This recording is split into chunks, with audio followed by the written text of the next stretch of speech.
ส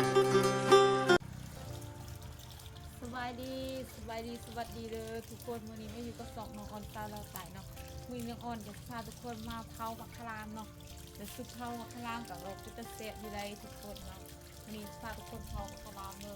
ผิดกวดเนาะก็กวดตัวนี้ก็ต้องเผาใหม่เป็นเผาตัวรุ่นเนาะเดี๋ยวน้องออนซิมาผ่าทุกคนเบิ่งเนาะว่าเป็นตะกินสำไรเนาะน้องอ่อนกับซิมาเบาทุกคนพังเนาะแจงข่าวที่น้องอ่อนกับบยัดบอกสุภาพบุรุษโทรศัพท์น้องอ่อนเนาะเซียน้องS23 FE น้องอ่อนเซียเดี๋ยวทุกคนที่น้องอ่อนใส่นี่เป็นโทรศัพท์เก่าเนาะโทรศัพท์เก่าตั้งแต่แบบว่าโจมันก็ยักพังโมโหมันจะตายเมื่อใดสมมติน้องอ่อนอะหาเงินซื้อโทรศัพท์ฝากทุกคนเขามาให้กำลังใจน้องอ่อนชาเราแต่เลยทุกคนโมโหว่าโทรศัพท์เนาะนี่มันจะอยู่ใดแต่งใดเนาะโทรศัพท์เก่าน้องอ่อนเนาะโทรศัพท์ S3 FE เนาะมีผู้ใหญ่ใจดีเพิ่นซื้อให้ทางแคนาดาแต่ว่าน้องออนเฮ็ดเสียแล้วก็ขอโทษนำหลายๆดอกที่น้องออนรักษาไว้บ่ไหลเนาะโทรศัพท์ที่เพิ่นซื้อให้ก็ยังรักษาบ่ไหลเนาะสวยดีเนาะน้องออนเฮ็ดคลิปคือน้องๆแล้วก็น้องออนก็ให้น้องออนให้มื้อนี้3-4วันน้องออนบ่ได้ลงคลิปให้มาทุกคนปกติแล้วน้องออนว่าตั้งใจว่าอยากลงคลิปมื้อนึง2คลิปเนาะแต่ว่าโทรศัพท์เสียแบบว่าทุกสิ่งทุกอย่างก็เสียหาบุญแน่แต่เฮาคิวอีเมล YouTubeแล้วก็น้องออนกับไปจูนเบอร์เน่เฮ็ดทันเฮ็ดนี่เทิงไห้เทิงไปแลนเพื่อสิได้มาถ่ายคลิปให้ทุกคนเบิ่งเนาะน้องออนก็สู้เนาะแปลว่าเด็กน้อยมันนอกมันหน้าคนหนึ่งนะทุกคนเพื่อสิหาเงินได้ขนาดนั้นซื้อโทรศัพท์มาและกันยังมากคือคนหลักเนาะเขาหลักฮอดเพื่อนและบุญเน่แต่เข้าบ่ขาน้องถิ่มกันยังดีนะน้องยังน้อยน้องก็ห้ามไม่ก็พักทุกคนเขามาให้กำลังใจเลยเด้อทุกคนน้องออนสิหัดตั้งใจหาเงินซื้อโทรศัพท์ใหม่เนาะขอบใจ FC ทุกคนหลายๆเนาะมื้อนี้น้องออนก็มาเผามักคลามเลยน้องออนก็เมื่อยให้เนาะให้ลายมือเลยวันเห็นคลิปกูตรงร่องเงินเสียก็น้องออนไปเบิ่งคลิปก็ให้น้ำเข้าอยู่เพราะว่าน้องออนก็เสียแบบว่าเสียมือนี้มือที่4เนี่ยเนาะมือที่5มือที่6แล้วบ่จักเสียตั้งแต่มือวันคืนมือวันจันทร์เนาะแจกมากเป็นวันคาดเนาะมื้อนี้ก็วันจะมื้อนี้ก็วันอาทิตย์เนาะแม่น5มื้อ6มื้อคือมื้อนี้โทรศัพท์เสียเนาะเห็นได้คนก็ว่าค่าน้องอ่อนเฮ็ด YouTube ทำอิฐเนาะน้องอ่อนบ่ทันได้ทีมเนาะแล้วน้องอ่อนเก็บไว้นะคือว่าเอาไว้เบิ่งที่ระลึกคั่นน่ะเฮาเคยใส่มาทำเพลงบ่ฮู้ว่าสิได้กลับมาใส่คือเก่าเนาะทุกคนฝากทุกคนเขาให้กำลังใจน้องอ่อนบอกลบไปลบมาก็ขอโทษหลายๆมาเอามาพาคารามให้ทุกคนเบิ่งเลยว่าเป็นตะกินซำใดเนาะเอาบักเลยเนาะแล้วก็เผาจนเนาะ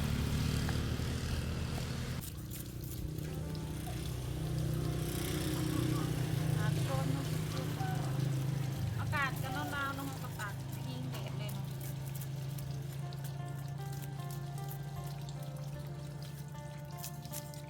อายไป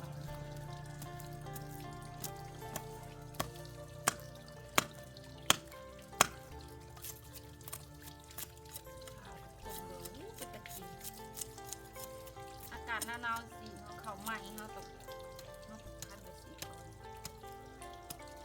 เขาก็เขาหน้าเนาะเขาธรรมดาบนเขา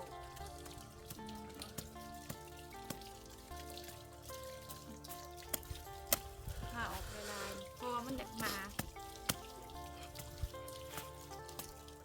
ย่านนี้บ้านเฮาเป็นเผามักครามเด้อเขาหวานมากพาหดใจกลางเดี๋ยวสี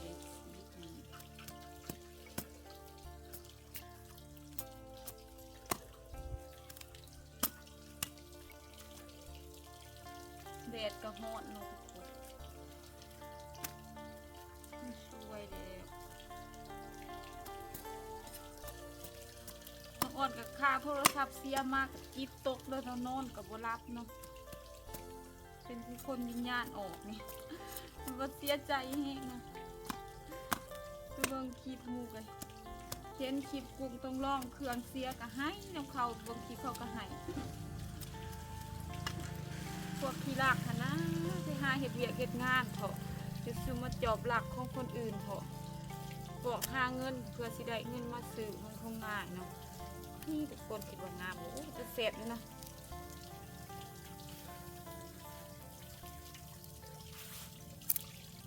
ดีอยู่หมักคาราม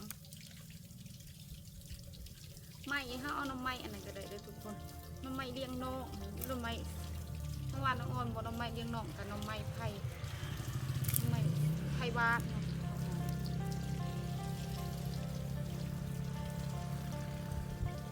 เพื่อน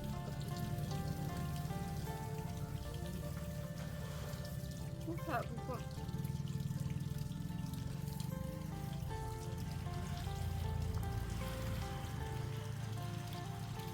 เขาซื่อๆก็มียังโรงงาน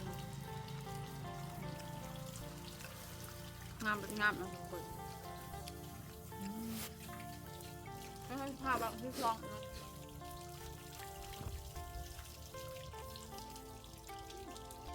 กระแส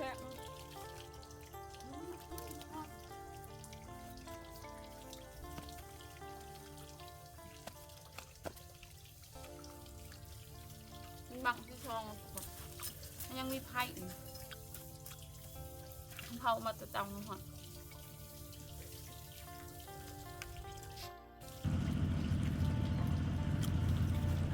นะทุกคนเขาเผามากแล้วมือกี่กากแหลกเนาะทำมันผมทำบางที่ช่องด้วยแล้วสิเบาเรื่องโทรศัพท์เสียคือเก่าเนาะเราสิเราทุกทางเนาะขึ้นนู่นน่ะมีวงดนตรีมาลงอยู่บ้านเนาะทุกคนมาลงเนาะประมาณโน้นเนาะคือว่าค่ะมาโน้นแล้วเอาไปถ่ายคลิปสัตว์เบามากแต่ประมาณโน้นมาเกินประมาณ10 โมงเนี่ยคนโน้นไม่มาเลยแต่ว่าน้องอ่อนโน้นประมาณถ้ามันเข้ามาเอาประมาณ1 โมง 2 โมง3 โมงเนาะน้องอ่อนสากใบอยู่ในเยื่อแต่ว่าเขาจับเขามาเอาเลยเนาะก็ดีขึ้นกันเนาะบางทีมันเป็นข้าวช่วยของเฮาอันนี้ก็เป็นคอนเทนต์เลยทุกคนในควบจริงเสียแท้ๆจริงๆเลยน้องออนจะพูดจะเสร็จแล้วอะไรเนาะมันเสียไปนะเราก็เมื่อยให้ห้องแต่งแล้วเนาะเช่นกลุ่มต้องร้องไห้น้องออนก็ให้ต้องร้องเพลงเสียลายเนาะเขาก็เพลงเสียลายเฮานี่หน่อยจะเสียหน่อยเนาะน้องอ้อนก็จะพาขึ้นพวกโจรพวกมุ้ยเนาะไปหาเห็ดเบียร์เห็ดงานซะจะซุมาลักมาคุณขมูลายเนาะพวกที่หาเงินเพื่อสิได้มันเป็นคงง่ายสดตายเนาะเพื่อสิได้มันเป็นมาซิมาลักมาปุดง่ายๆอีต้นสาดนี่เพื่อสิได้เงินทุกมันเป็นพองง่ายๆ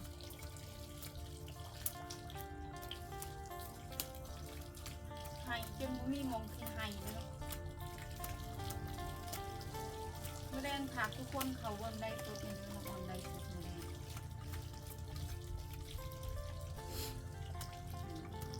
มาดูบังที่สองว่าสิงานคนใด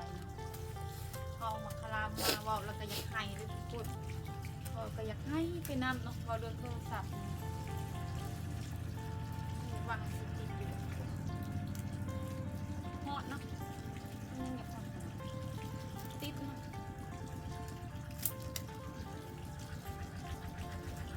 ติดถูกบังมือปากมันเท่ากับ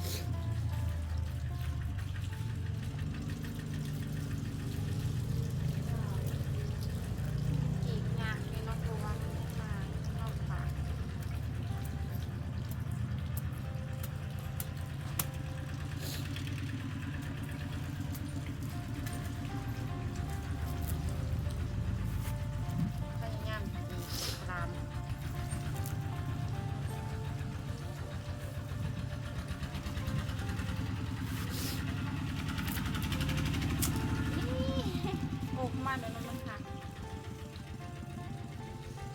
นี่กดผู้กดไม่งามโบออกมาเป็นแท่งเลยจะเสียรับมันก็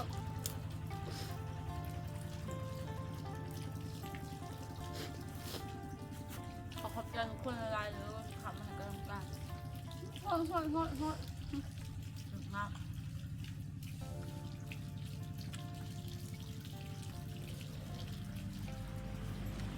มักคลามเนาะ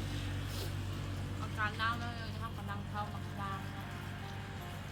น้องอ่อนก็ถือว่าเรือนนี้นะเป็นเรือนช่วยเนาะโทรศัพท์ก็เสียแต่พอให้ความช่วยน้องอ่อนกับไปน้ำโจรเนาะพอน้องอ่อนได้รับสิ่งดีๆด้วยก็ขอบใจ FC ทุกคนในไลน์เนาะน้องอ่อนก็เมื่อยแล้วเนาะเมื่อยกับการสุขเราเสียใจไปกับเสียเวลาจริงๆเนาะขอบใจ FC